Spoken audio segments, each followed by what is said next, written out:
فرمائیے. انہی کے سوال میں سے ایک سوال آپ نے نکالا ہے. ایران میں ایک خطبہ جمعہ کے دوران ان کے جو خطبہ دینے والے تھے، رجالن کا مطلب انہوں نے کہا کہ ہم لوگ ہیں کیونکہ گروہ ہیں ہم. اچھا، تو اس پر حضور وہ رجالن سے مراد ہم لوگ سے کیا مراد ہے؟ مثلا جو حضرت سلیمان فارسی کی جو نسل یا جو نسل تو فرمایا نہیں آپ نے. جی من ہاؤلائے فرمایا. جی جی ہیں جی. اور وہ کوئی تھا شیعہ تھا جو یہ کہہ رہا تھا؟ جی جی، وہ ان کے جو خطیب ہوتے ہیں، جو ان کے وہی نائب جو ہے امام، وہ شیعہ ہی تھے نا. امام جو بات کر رہا تھا وہ ایک تو اس بات کو بھول گیا کہ جب سلمان فارسی کی قوم کی بات ہوئی ہے، من ہاؤلائے فرمایا آپ نے، اور اس وقت فارس کیا تھا؟ وہ یہ فارس نہیں تھا جو اب ہے. وہ فارس ممتد تھا، قازقستان اور ازبکستان، تاجکستان، ترکمانستان، ان سب پر پھیلا ہوا تھا وہ. اور فارس کا جو دائرہ تھا جغرافیائی وہ اس سے بہت بڑا تھا جو آج ہے. جس طرح مغرب پر رومن حکومت کا تسلط تھا، مشرق پر اہل فارس کا تسلط تھا، اور روس کی تو ان کے سامنے کوئی حیثیت نہیں تھی.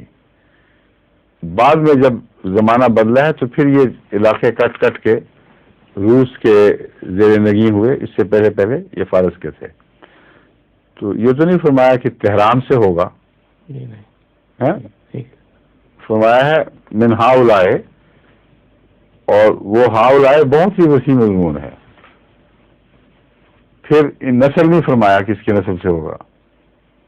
بعض لوگ کہتے ہیں حضرت سلمان کی کوئی اولاد نہیں تھی. غیر احمدی مناظرین احمدیوں سے بات کرتے وقت اس کا یہ توڑ نکالنے کی کوشش کرتے ہیں. تو اول تو اس کا جواب یہ پھر رسول اللہ صلی اللہ علیہ وسلم نے کیوں بات کر دی؟ تم خود اولاد کے معنی لیتے اور خود رسول اللہ صلی اللہ علیہ وسلم کو جھٹلا رہے، ہمیں تو نہیں جھٹلا رہے، نعوذ باللہ من ذالک. مگر ہو یا نہ ہو، ہمارے بعض احمدی محققین کہتے ہیں ایک لڑکی ثابت ہے آپ کی، اس کے بھی حوالے پیش کرتے ہیں.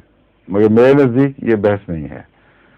اصل بحث یہ ہے کہ ہاؤلائے سے مراد قوم ہو سکتی ہے، اور یہ لوگ مراد ہیں. تو اہل فارس جن کا دائرہ چین تک ممتد تھا، اس وہاں چینی الاصل ہونا اور منگولین میں سے ہونا اور مغل ہونا، یہ سارا اہل فارس کے دائرے کے اندر آ جاتا ہے. سمجھے؟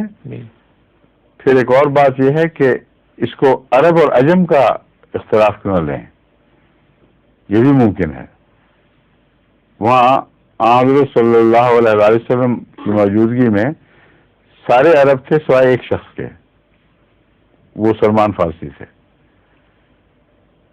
ان میں غیر عرب کے کندھے پر ہاتھ رکھنا یہ بتاتا ہے کہ ایک معنی یہ بھی لیا جا سکتا ہے کہ وہ شخص اس مرتبہ عربی نہیں بلکہ عجمی ہوگا. یہ معنی بھی اس سے نکلتے ہیں. ٹھیک ہے. یہ اگلا سوال جرمنی سے دوست نے بچایا ہے اور کتاب ایام الصلح کے ایک حوالے اور یہ اس لیے ضروری تھا یہ بتانا کہ آپ یہ غلط فہمی میں کوئی مبتلا نہ ہو کہ رسول اللہ صلی اللہ علیہ وسلم خود دوبارہ آئیں گے. سمجھ گئے نا؟ اس لیے بتانا ہے کہ وہ عربی ہوگا ہی نہیں، وہ عجمی ہوگا اس دفعہ.